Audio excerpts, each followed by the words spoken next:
I do not know, my fellow Athenians, how you were affected by my accusers, whom you just heard.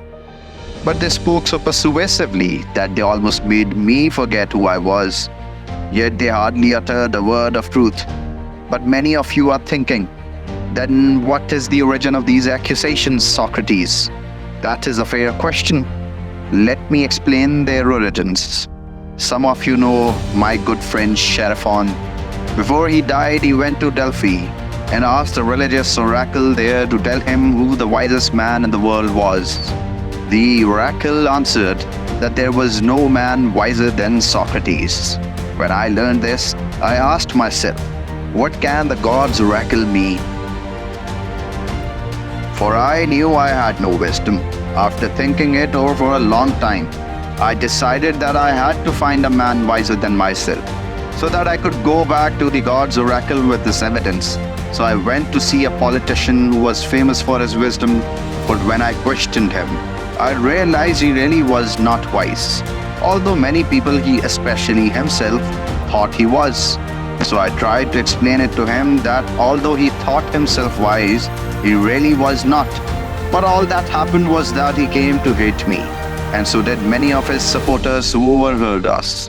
So I left him thinking to myself as I left that although neither of us really knew anything about what is noble and good, still I was better off, for he knows nothing and thinks that he knows, while I neither know nor think that I know. And in this I think I have a slight advantage. Then I went to another person who had even greater pretensions to wisdom. The result was exactly the same. I made another enemy. In this way, I went to one man after another and made more and more enemies. I felt bad about this, and it frightened me. But I was compelled to do it because I felt that investigating God's oracle came first.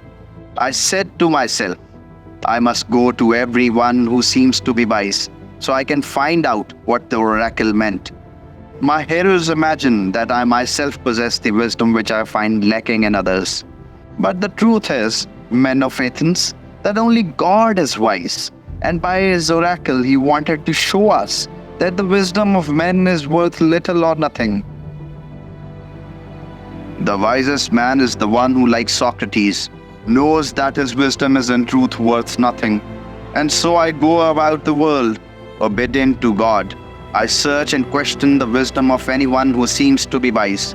And if he is not wise, then to clarify the meaning of the oracle, I show him that he is not wise. My occupation completely absorbs me, and I have no time for anything else. My devotion to the God has reduced me to utter poverty. Well, there is more to this. Young men of the richer classes who do not have much to do follow me around of their own accord. They like to hear pretenders exposed, and sometimes they imitate me by examining others themselves. They quickly discover that there are plenty of people who think they know something, but who really know nothing at all. Then those people also get angry at me. This damnable Socrates is misleading our youth, they say. And if somebody asks them, how? What evil things does he do or teach them? They do not have an answer to that. But in order to appear at a loss, these people repeat the charges used against all philosophers, that we teach obscure things in the clouds, that we teach atheism, and that we make the worst views appear to be the best. For people do not like to admit that their pretensions to knowledge have been exposed, and that, fellow Athenians, is the origin of the prejudices against me. But some of you will ask, don't you regret what you did, since now it might mean your death? To these I answer, you are mistaken. A good man should not calculate his chances of living or dying. He should only ask himself whether he is doing right or wrong, whether his inner self is that of a good man or of an evil man. And if you say to me, Socrates, we will let you go free, but only on condition that you stop your questioning, then I will reply, men of Athens, I honor and I love you, but I must obey God rather than you. And while I have life and strength, I will never stop doing philosophy. For my aim is to persuade you all, young and old alike, not to think about your lives or your properties, but first and foremost to care about your inner self. I tell you that wealth does not make you good within, but that from your inner goodness comes wealth and every other benefit to man. This is my teaching, and if it corrupts youth, then I suppose I am their corrupter. Well, my fellow Athenians, you must now decide whether to acquit me or not. But whichever you do, understand that I will never change my ways, not even if I have to die many times. To talk daily about what makes us good and to question myself and others is the greatest thing man can do. For the unexamined life is not worth living. The jury has decided to condemn me to death. To those of you who are my friends and who voted to acquit me, let me say that death may be a good thing. Either it is a state of nothingness and utter unconsciousness, or as some people say, it is merely a migration from this world to another. If it is complete unconsciousness, like a sleep undisturbed even by dreams, then death will be an unspeakable gain.